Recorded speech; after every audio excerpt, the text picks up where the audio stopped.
श्री सूर्यदेवाय नमः। ॐ सूर्यनारायणाय नमः। ॐ भास्कराय नमो नमः।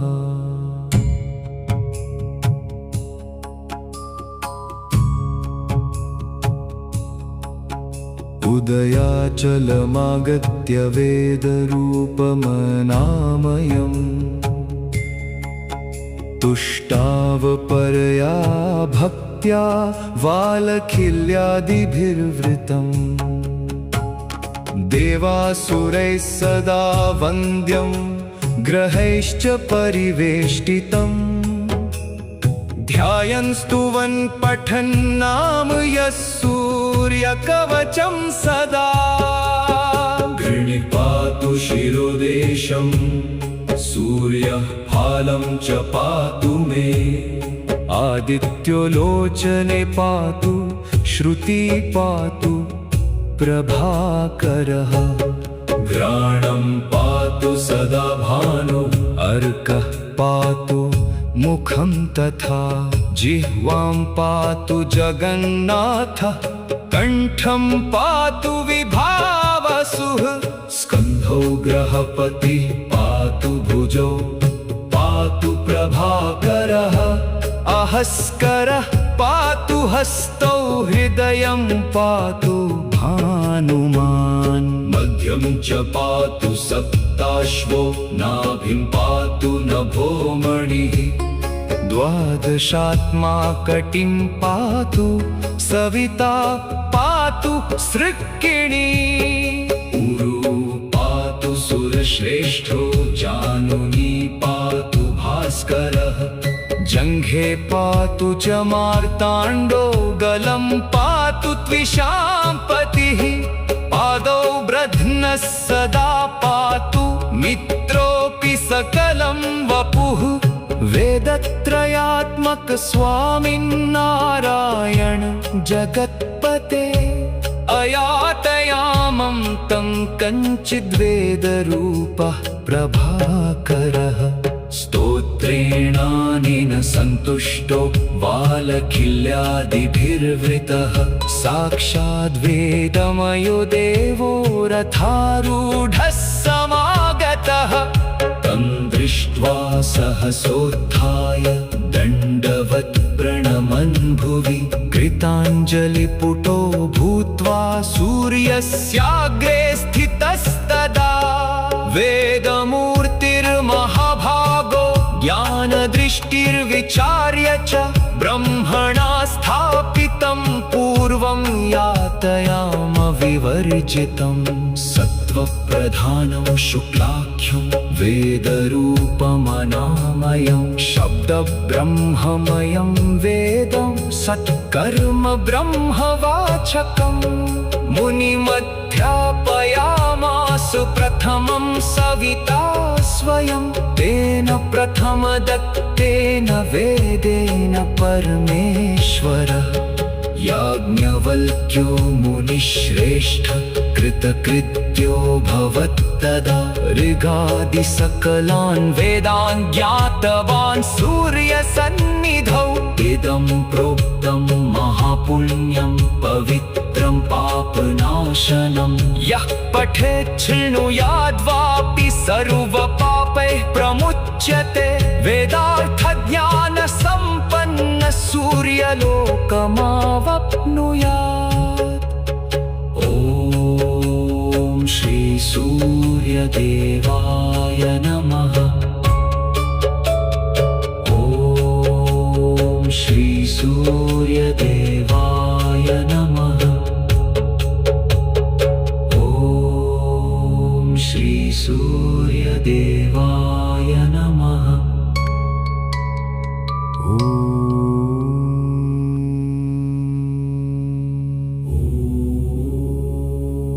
श्री सूर्यदेवाय नमः। ॐ सूर्य सूर्यनारायणाय नमः। ॐ भास्कराय नमो नमः।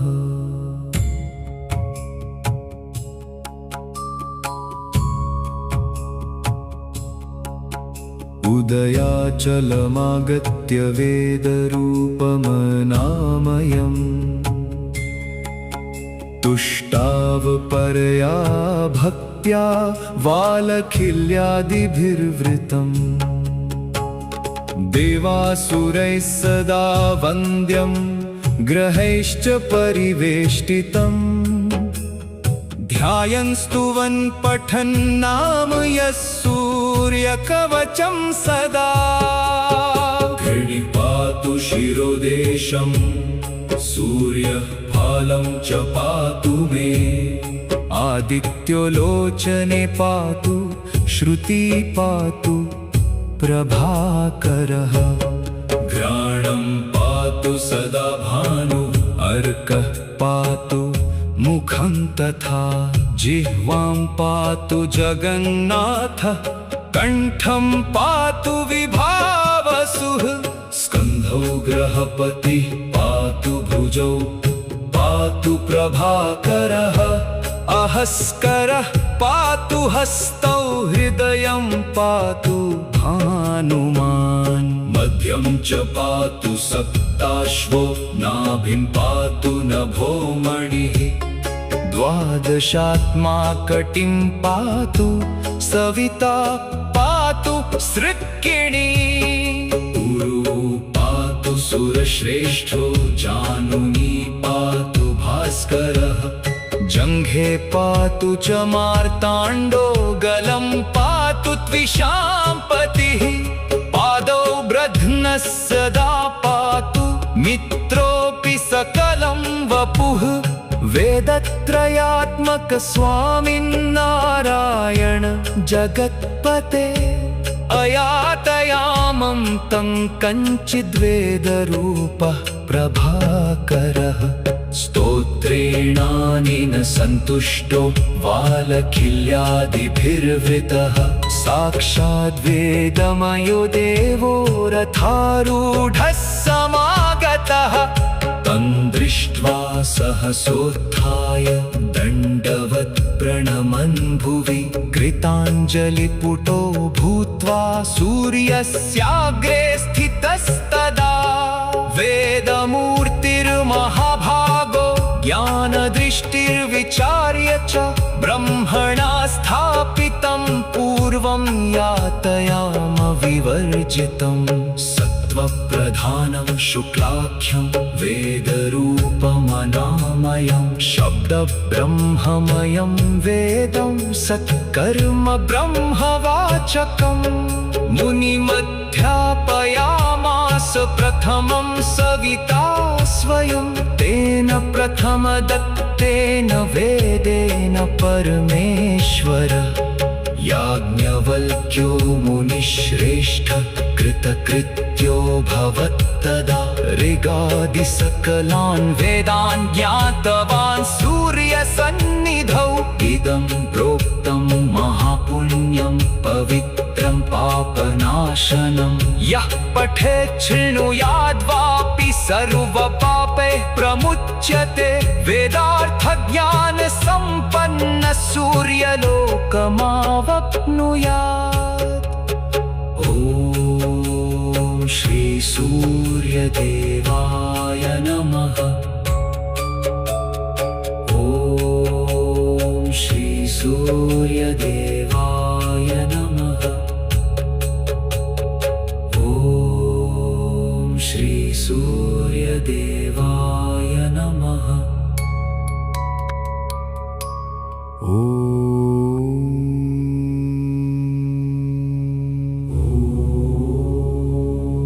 श्री सूर्यदेवाय नमः।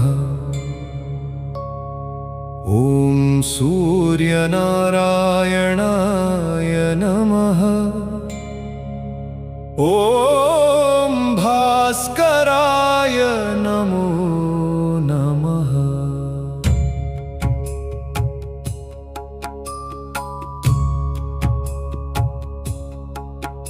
उदयाचलमागत्य वेदरूपमनामयम् तुष्टावपरया भक्त्या वालखिल्यादिभिर्वृतम् देवासुरैः सदा वन्द्यं ग्रहैश्च परिवेष्टितम् ध्यायन् स्तुवन् पठन् नाम यः सूर्यकवचं सदा गृणीपातु शिरोदेशं सूर्यः फालं च पातु मे आदित्यो लोचने पातु श्रुति पातु प्रभाकरः घ्राणं पातु सदा भानु अर्कः पातु मुखं तथा जिह्वां पातु जगन्नाथः कण्ठं पातु विभावसुः स्कन्धौ ग्रहपति पातु भुजौ पातु प्रभाकरः अहस्करः पातु हस्तौ हृदयं पातु भानुमान् मध्यं च पातु सप्ताश्वो नाभिं पातु नभो मणिः द्वादशात्मा कटिं पातु सविता पातु सृक्किणी उरुः पातु सुरश्रेष्ठो जानुनी पातु भास्करः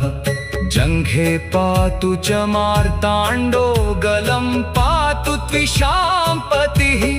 पादौ ब्रध्नः सदा पातु मित्रोऽपि सकलं वपुः वेदत्रयात्मक स्वामिन्नारायण जगत्पते अयातयामं तं कञ्चिद्वेदरूपः प्रभाकरः स्तोत्रेणानेन सन्तुष्टो वालखिल्यादिभिर्वृतः साक्षाद्वेदमयो देवो रथारूढः समागतः तं दृष्ट्वा सहसोत्थाय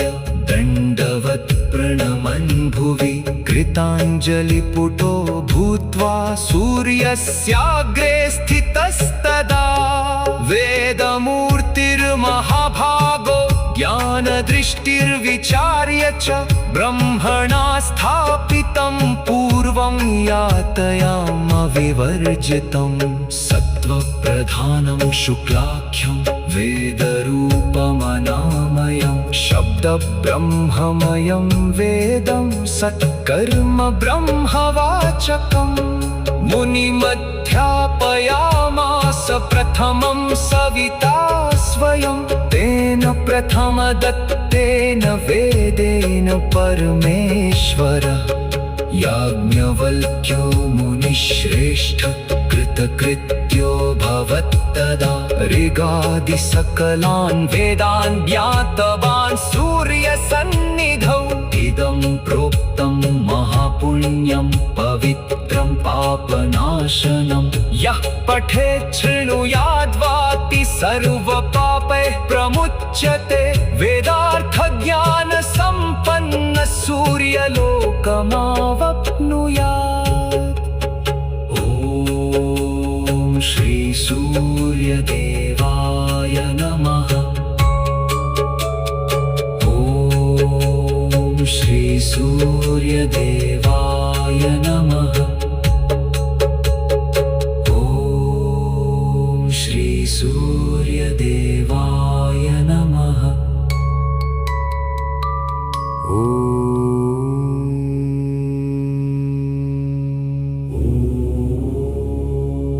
श्री सूर्यदेवाय नमः ॐ सूर्यनारायणाय नमः ॐ भास्कराय नमो नमः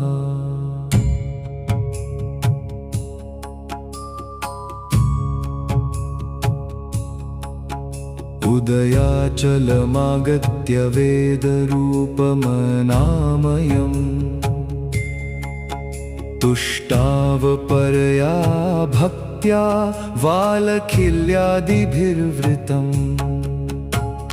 देवासुरैः सदा वन्द्यं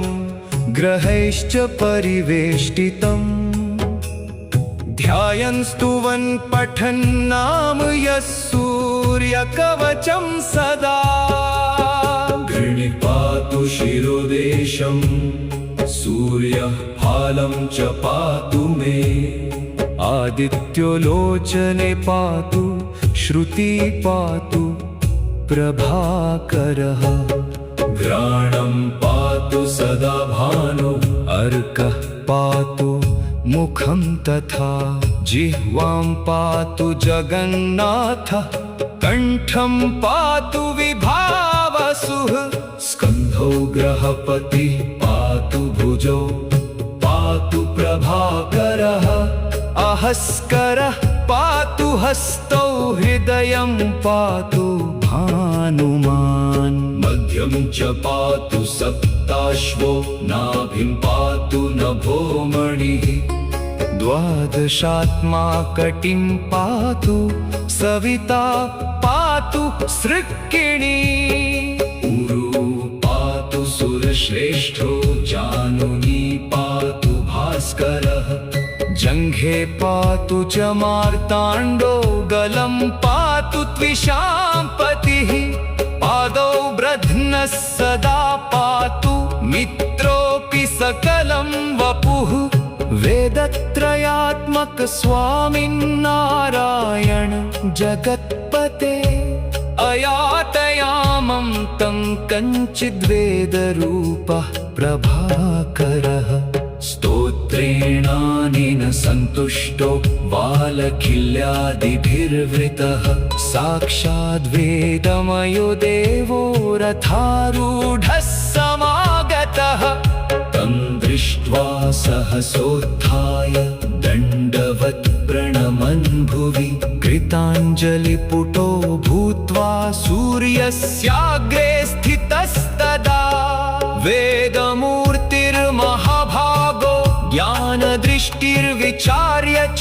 ब्रह्मणा स्थापितं पूर्वं यातयाम विवर्जितं सत्त्वप्रधानं शुक्लाख्यं वेदरूपमनामयं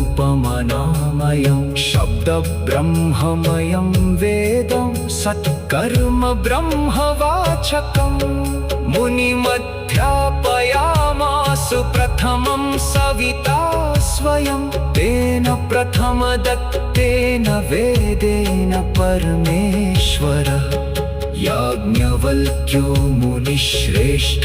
कृतकृत्योऽभवत्तदा ऋगादिसकलान् वेदान् ज्ञातवान् सूर्यसन्निधौ इदं प्रोक्तं महापुण्यं पवित्रं पापनाशनं यः पठेत् शृणुयाद्वापि सर्वपापैः प्रमुच्यते वेदार्थज्ञानसम्पन्नः सूर्यलोकमावप्नुयात् ॐ श्री सूर्यदेवाय नमः ॐ श्री सूर्यदेवाय नमः।